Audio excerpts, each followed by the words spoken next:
July 14, 2006, Cedar Rapids, Iowa, started like any other summer morning.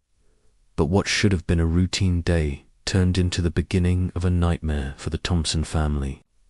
Emily Thompson, 23, a recent college graduate working as a lab technician, had not returned home the night before. Her roommates had seen her leave the apartment around 10 p.m. after an evening out with friends, but she never made it back. Her father, Daniel Thompson, immediately sensed that something was wrong when she didn't answer calls or texts. The normally punctual young woman had always been reliable, and the silence was alarming. By early afternoon, her parents drove to the Cedar Rapids apartment to check on her.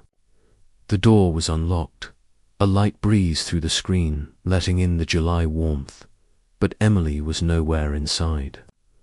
Signs of a struggle were subtle but present: a toppled chair, a broken vase on the floor, and smudged footprints in the living room carpet. The police were called, and Officer Mark Jensen was among the first to arrive. Jensen had been on the force for 12 years and had responded to many missing person calls, but the uneasy feeling that settled over him when he entered the apartment was unlike anything he had felt before. Emily's purse was still on the counter, keys inside, along with her wallet. Her phone lay on the coffee table, powered on. It was clear she hadn't left voluntarily. Cedar Rapids in 2006 was a city of just over 120,000 people, a community that prided itself on safety and neighborly trust. The Thompson family lived near a quiet street, where children played on sidewalks and neighbors often greeted each other with waves from their lawns. To think that someone could be taken from this serene world so suddenly was almost unimaginable. The investigation began immediately. Detectives Laura Kim and Peter Novak were assigned to the case. They canvassed the apartment building, interviewing neighbors, maintenance staff, and anyone who might have seen or heard something unusual. Surveillance cameras from nearby businesses were reviewed, but in 2006, camera coverage was sparse, and nothing helpful appeared. The detectives collected forensic evidence from the apartment, including fingerprints, fibers, and traces of DNA that were later determined to belong to an unknown male. The lack of a suspect made the case frustrating from the start. Days turned into weeks, and Emily's disappearance gripped Cedar Rapids. Flyers were posted around town, local news covered the story extensively, and the Thompson family pleaded for any information. Their grief was compounded by the absence of leads. Each day without answers deepened the fear and anxiety that Emily might never be found. Initial theories ranged from a voluntary disappearance to foul play, but as the evidence was pieced together, the likelihood of abduction became clear. Emily's car was found abandoned a few blocks from her apartment, the engine running and her belongings untouched. There was no sign of a struggle nearby, suggesting that the perpetrator had forced her into a vehicle quickly, efficiently, and without attracting attention. The DNA collected from the apartment and the car was sent to the state crime lab, but in 2006, databases were limited. There were no matches, and the case quickly became one of the many cold files in Iowa, waiting for new technology or a break in the investigation. Emily's parents refused to give up. Daniel and his wife, Margaret, held weekly meetings with law enforcement, organized community searches, and maintained a visible presence in media coverage to keep the story alive. Friends of Emily shared memories of her intelligence, her kindness, and her aspirations. She had been studying to advance her career in medical research, and her colleagues remembered her as diligent and cheerful. A young woman with a promising future now cruelly interrupted. Over the next several years, the investigation stagnated. Detectives revisited witnesses and leads periodically, But without forensic matches or credible tips, progress was minimal. Cedar Rapids residents began to whisper about the case, fearful that the person responsible might still live among them. The community's sense of safety was shaken, and parents became more protective of their children. In 2012, 6 years after Emily's disappearance, the Iowa State Police Crime Lab began implementing a new DNA testing technology known as advanced STR profiling. This technology allowed for more precise identification from smaller or degraded DNA samples. Detectives Kim and Novak were notified that the DNA collected from Emily's apartment could now be The hope for a breakthrough, long dormant, was reignited. In early 2013, the reanalysis of the DNA yielded a hit. The male DNA collected in 2006 matched a known offender in the state database. A man named Nathan Caldwell, 35, at the time of the match. Caldwell had a criminal record for burglary and minor assaults but had never been linked to violent crimes against women. Detectives prepared carefully, understanding that a direct approach could alert Caldwell and compromise the investigation. Surveillance was established to monitor his activities, and they gathered additional evidence to corroborate the DNA match. As the investigation into Caldwell intensified, a troubling pattern emerged. He had lived in Cedar Rapids in 2006 and had been employed in several positions that gave him access to residential neighborhoods. His movements corresponded with locations Emily was known to frequent, and witnesses recalled seeing him near her apartment complex around the time she disappeared. Detectives also discovered that Caldwell had a history of obsessive behavior toward women he encountered. Although it had never escalated to charges of abduction or murder until now, the team developed a timeline of Caldwell's movements leading up to Emily's disappearance. On July 13, 2006, surveillance confirmed he had been in the vicinity of her apartment in the late evening. Phone records indicated he was in communication with friends, but they were vague about his activities. A neighbor recalled seeing a man matching Caldwell's description loitering near the apartment building around the time Emily was last seen. While circumstantial, these pieces began to form a cohesive picture of Caldwell's involvement. Detectives Kim and Novak secured a warrant to search Caldwell's home. Upon execution of the warrant, officers collected clothing, electronic devices, and other personal effects. Forensic analysis revealed fibers that matched those found in Emily's apartment and car. Additionally, a digital photograph, recovered from Caldwell's old computer, depicted Emily entering her apartment building in 2006.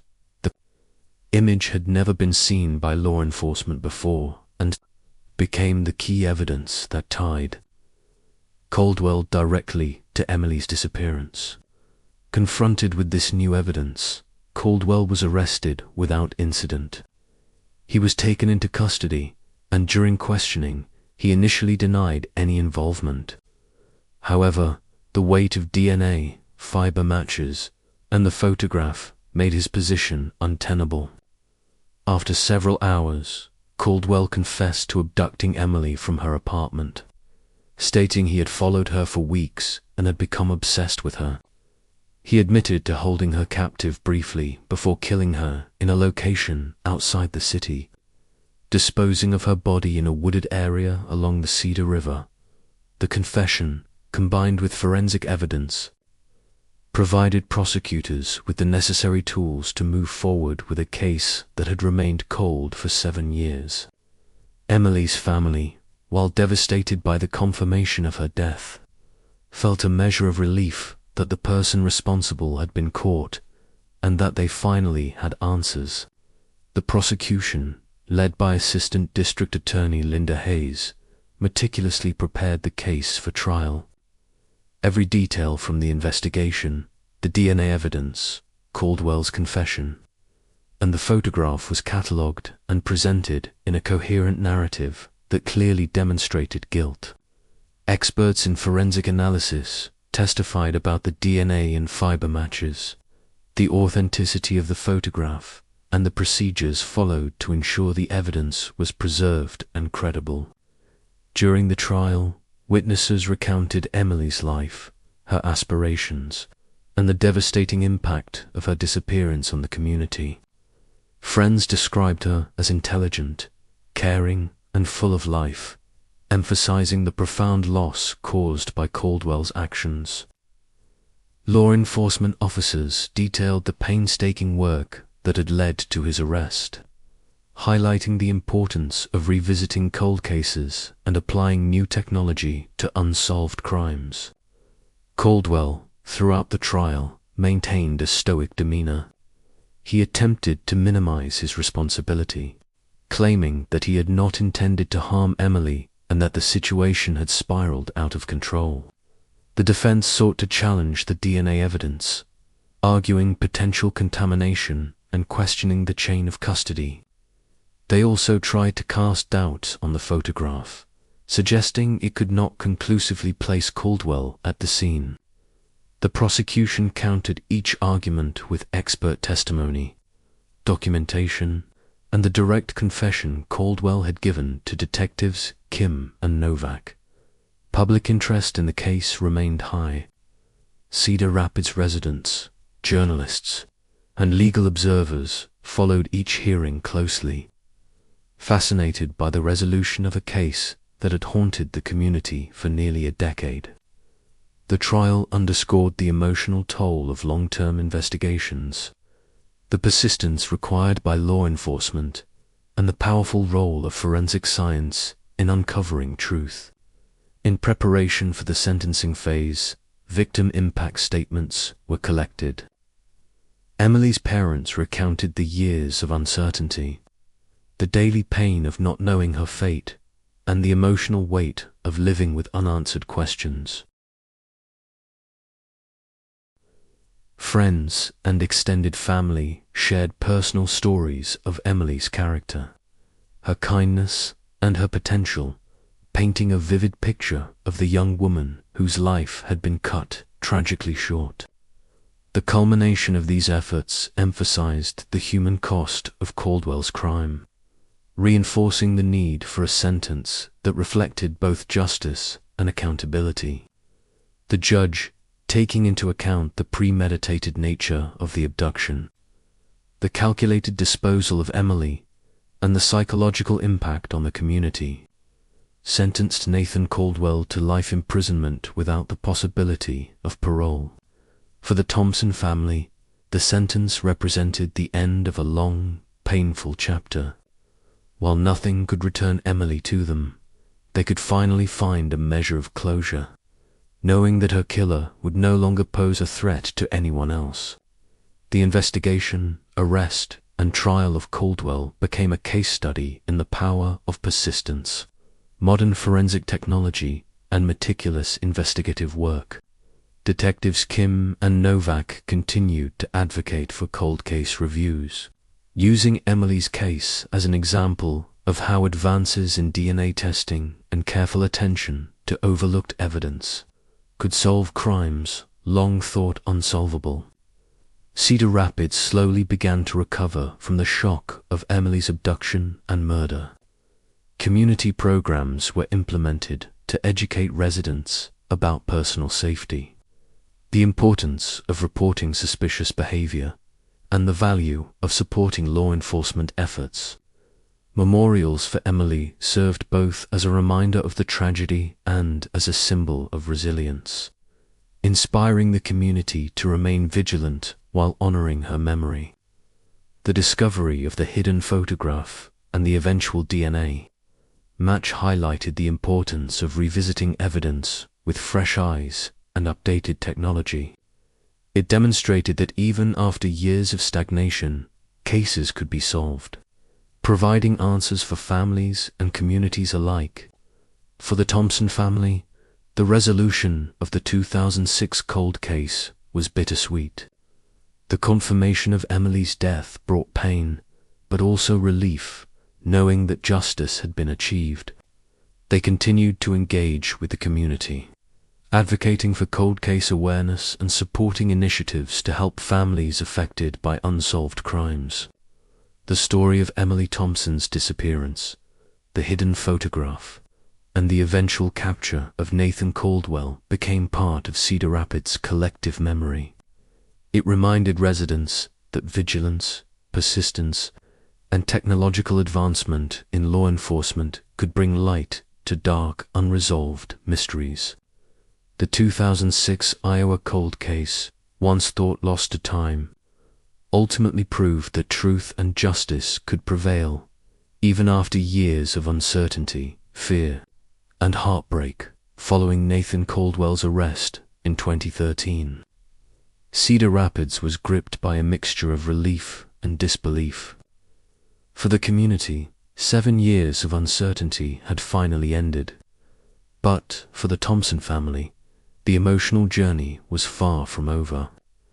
The months after the arrest were filled with preparation for a trial that would bring Caldwell to justice. Detectives Laura Kim and Peter Novak remained closely involved, ensuring that every piece of evidence was properly catalogued and that no detail was overlooked. Their dedication to the case had been unwavering since 2006, and now it was coming to fruition. One of the key elements that made the trial compelling was the photograph recovered from Caldwell's computer. It had been hidden in a folder labeled innocuously among vacation pictures, which initially caused investigators to overlook it.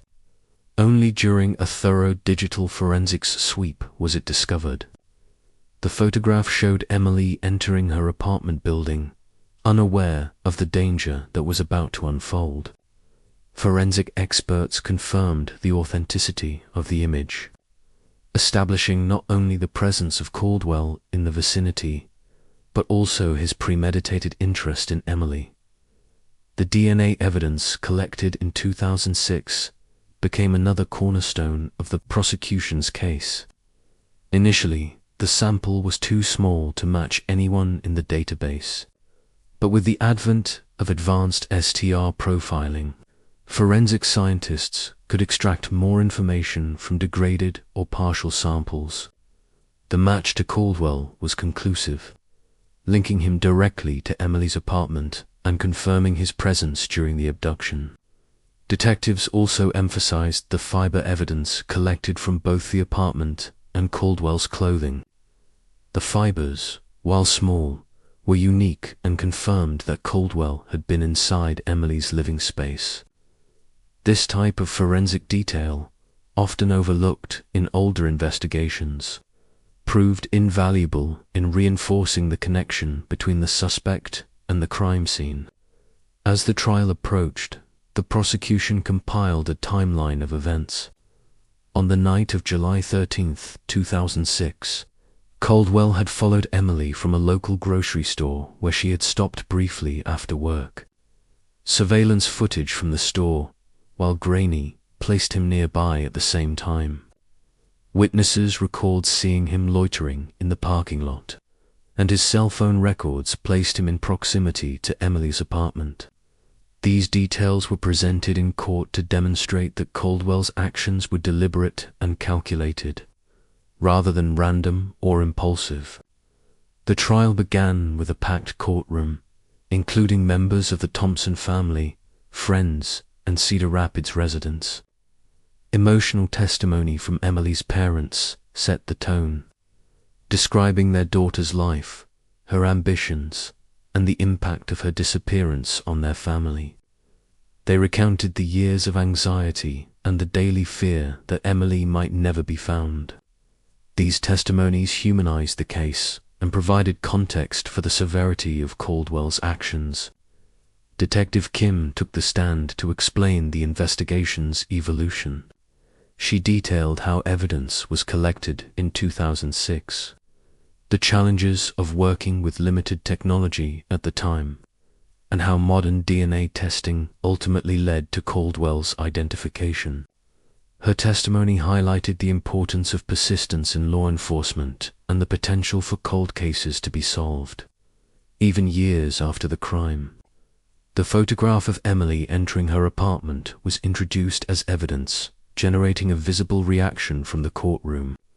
It provided a chilling glimpse into the night of her abduction and reinforced the premeditated nature of Caldwell's crime. Digital forensic experts testified on the methods used to recover and authenticate the image, ensuring that its integrity was beyond dispute.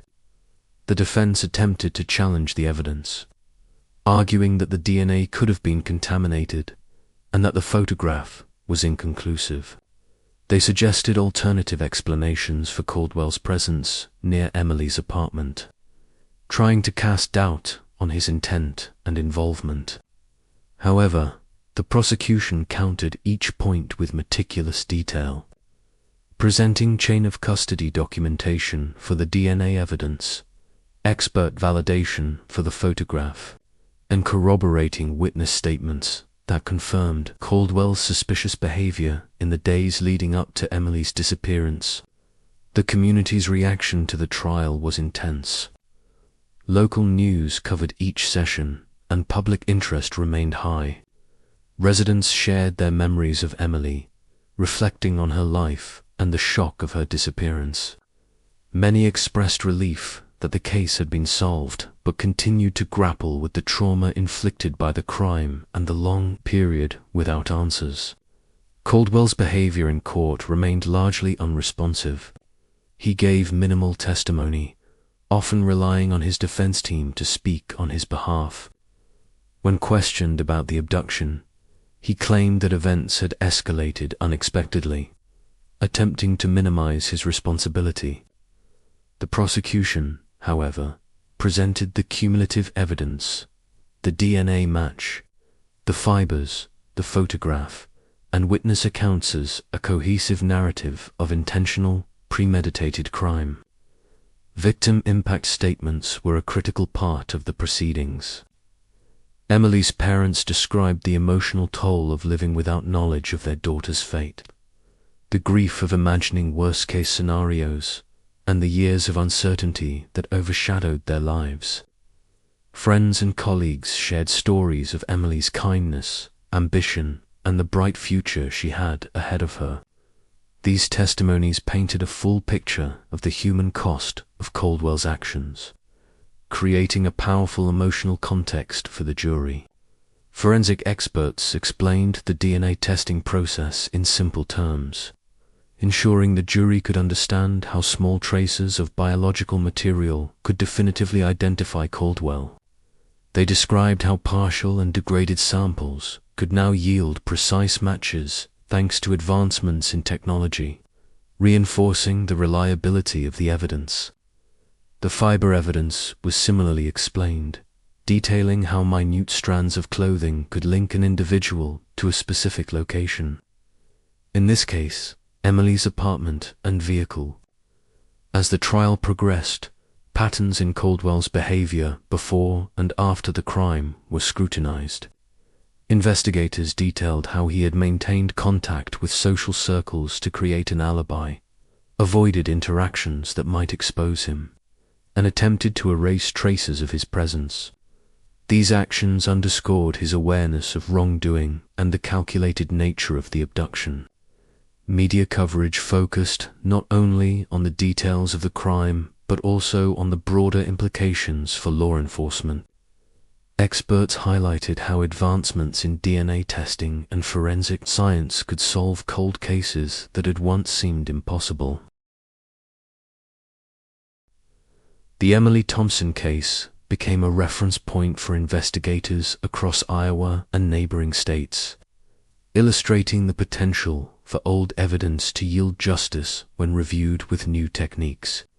As closing arguments approached, the prosecution summarized the key evidence: Caldwell's DNA, the fibers, the photograph, and the eyewitness accounts all converged to place him at the scene and link him directly to Emily's abduction. They emphasized the premeditated nature of his actions and the profound impact on Emily's family and the community. The defense reiterated claims of uncertainty and attempted to introduce doubt regarding the reliability of evidence. They questioned the interpretation of the fibers and suggested that the photograph could not conclusively demonstrate Caldwell's involvement. Despite these efforts, the weight of cumulative evidence presented by the prosecution was overwhelming. The jury deliberated carefully, considering the technical testimony, emotional accounts, and corroborating evidence. After several hours, they returned with a unanimous verdict: guilty on all counts of abduction and murder. The courtroom reacted with a mixture of relief, sorrow, and closure. For the Thompson family, the verdict was the culmination of 7 years of anguish, investigation, and hope. While Emily's death could never be undone, the knowledge that Caldwell was held accountable brought a measure of peace. Sentencing was scheduled shortly afterward. The judge reviewed the details of the case, including the premeditation, the abduction, and the impact on the victim's family. Recognizing the severity and calculated nature of Caldwell's actions, he imposed a sentence of life imprisonment without the possibility of parole. Law enforcement officials, prosecutors, and the community reflected on the trial as a testament to the perseverance of investigators, the importance of technological advances in forensic science, and the resilience of families seeking justice. Emily Thompson's story, once shrouded in mystery and fear, had reached a resolution that affirmed the pursuit of truth and accountability.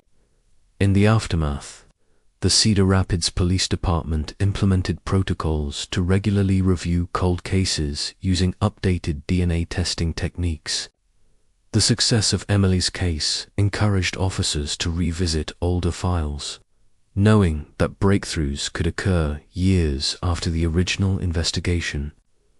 Community outreach programs also emerged, promoting awareness of personal safety, vigilance in reporting suspicious behavior, and support for victims' families.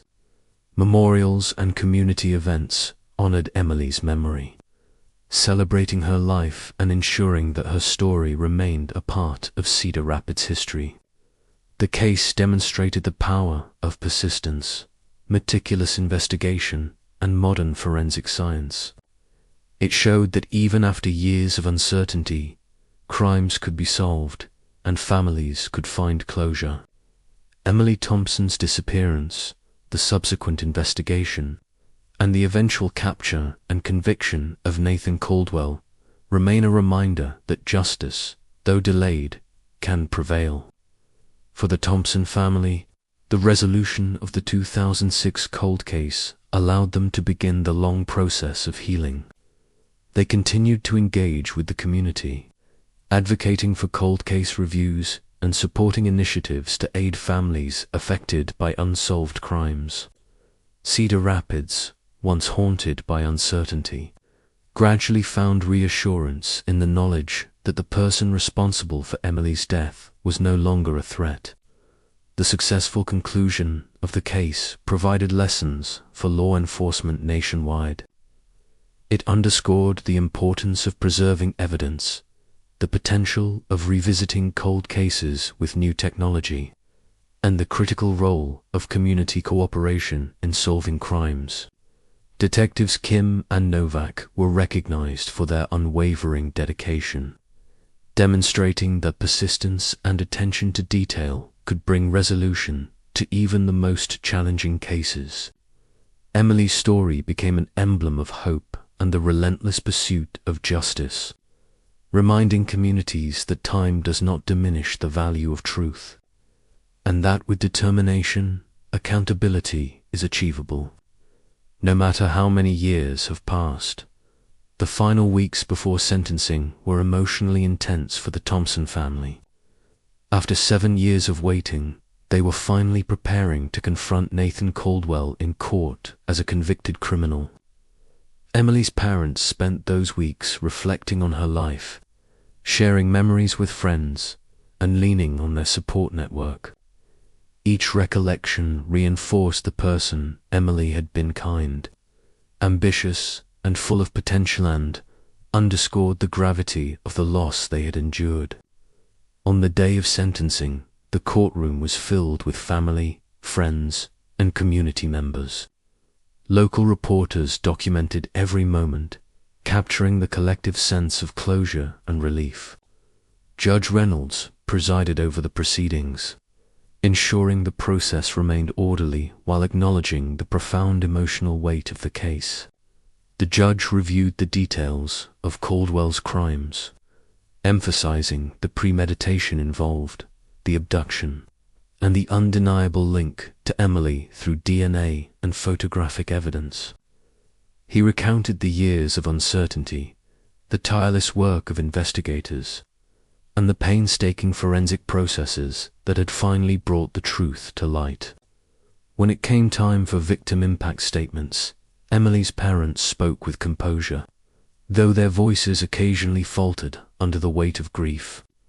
They described the emotional toll of losing Emily, the 7 years of not knowing her fate, and the relief in finally seeing justice served.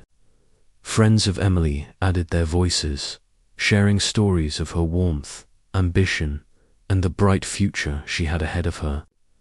Each statement served as a reminder of the human life behind the case, ensuring that the court understood the depth of the loss.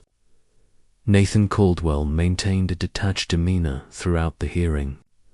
He offered no apology, no explanation, and no acknowledgement of the suffering he had caused. His defense attorney remained present but provided minimal input, as the conviction had already been secured and the focus was now on the sentencing. The judge ultimately sentenced Caldwell to life imprisonment without the possibility of parole. The courtroom reacted with a mix of solemn relief and subdued emotion. For the Thompson family, the sentence brought the sense of justice they had long awaited. While it could not restore Emily's life, it affirmed that her abductor would never harm anyone else. Following the sentencing, law enforcement officials reflected on the significance of the case.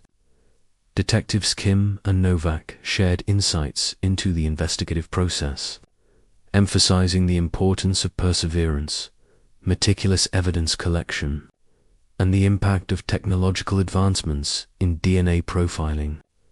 They highlighted how revisiting cold cases with new methods can provide answers even after many years, offering hope to families still awaiting resolution. The Cedar Rapids Police Department initiated protocols to regularly review cold cases, inspired by the success of Emily's case. Officers were trained in modern forensic techniques, and dedicated teams were established to examine unsolved investigations, ensuring that no lead was ignored and that advances in science could be fully utilized. The case also prompted statewide discussions about resources for cold cases. Lawmakers and law enforcement agencies recognized the need for funding to support forensic laboratories, training, and community outreach programs. Emily Thompson's story became a case study in how perseverance, science, and collaboration could solve crimes once thought unsolvable. Public response to the resolution of the case was significant. Local residents expressed relief that a dangerous individual had been removed from the community, and many voiced admiration for the detectives who had devoted years to solving the case. Community memorials and vigils celebrated Emily's life, reinforcing the importance of remembering the individual behind the investigation. The Thompson family continued to engage with advocacy groups focused on cold cases. They shared their experiences, encouraged other families to persist in seeking answers, and promoted awareness of the ways modern forensic science could help solve long-standing mysteries. Their work helped strengthen community trust in law enforcement and inspired initiatives to support victims' families. In the months following Caldwell's incarceration, Investigations into other unsolved cases were invigorated. Officers in Iowa and neighboring states studied the methodologies used in Emily's case, applying similar techniques to cold cases involving missing persons, unsolved homicides, and abductions. The success demonstrated that even cases decades old could be reopened and solved with careful review and scientific advancements. Forensic experts reflected on the technological breakthroughs that made the conviction possible. DNA profiling improvements allowed smaller, degraded samples to yield reliable matches. Digital forensics enabled investigators to recover hidden files and photographs, providing critical evidence that had gone unnoticed in earlier reviews. These advancements collectively contributed to solving the case and establishing Caldwell's guilt beyond doubt. The psychological impact on the community was profound. Residents felt reassured that law enforcement could deliver justice, even after many years, and that no crime was too old to warrant attention. Educational programs highlighted the importance of reporting suspicious behavior, preserving evidence, and remaining vigilant about personal safety. Emily's case became part of local training programs for new officers, illustrating the importance of patience, persistence, and collaboration in law enforcement. As the years passed, the Thompson family gradually moved toward healing, while the grief never fully disappeared. The resolution of the case allowed them to focus on memories of Emily rather than the uncertainty of her disappearance. They established a small foundation in her name to support victims' families and promote the use of modern, forensic techniques in solving cold cases. Nathan Caldwell's imprisonment marked the end of a dark chapter, but it also underscored the consequences of deliberate, premeditated crime.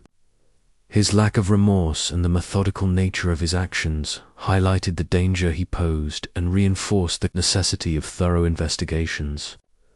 The legal and forensic teams involved in the case received recognition for their dedication. Awards, commendations, and public acknowledgement emphasized the collective effort required to bring Caldwell to justice. Their work served as an example to law enforcement nationwide that cold cases could be solved with persistence, attention to detail, and the application of new scientific methods. In the broader perspective, the Iowa 2006 cold case highlighted the importance of community involvement in criminal investigations.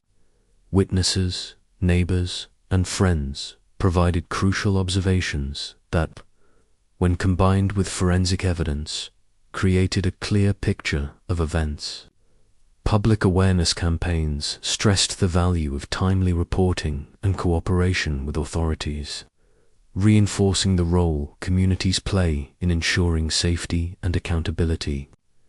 Emily Thompson's story, from her life and disappearance to the eventual capture and conviction of Nathan Caldwell, remains a testament to resilience, determination, and justice. It demonstrates that even after years of uncertainty, law enforcement, science, and community engagement can converge to provide answers.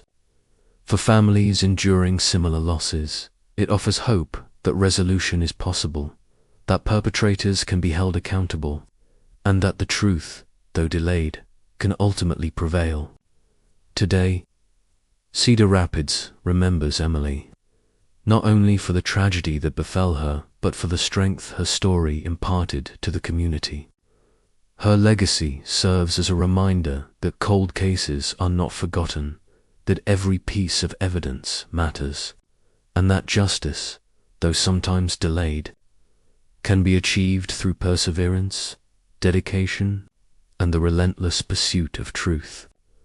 The resolution of her case inspired law enforcement agencies to remain vigilant, communities to stay engaged, and families to maintain hope.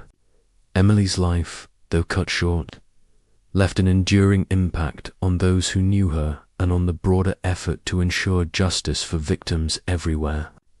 For the Thompson family, the conviction of Nathan Caldwell closed a chapter filled with uncertainty and fear. It did not erase the pain, but it allowed them to honor Emily's memory and continue forward with the knowledge that the person responsible for her death was permanently removed from society. The lessons from this cold case continue to resonate. Persistence in investigation, advancements in forensic science, and community involvement can transform despair into justice, proving that even after years of silence, the truth can emerge and accountability can be achieved.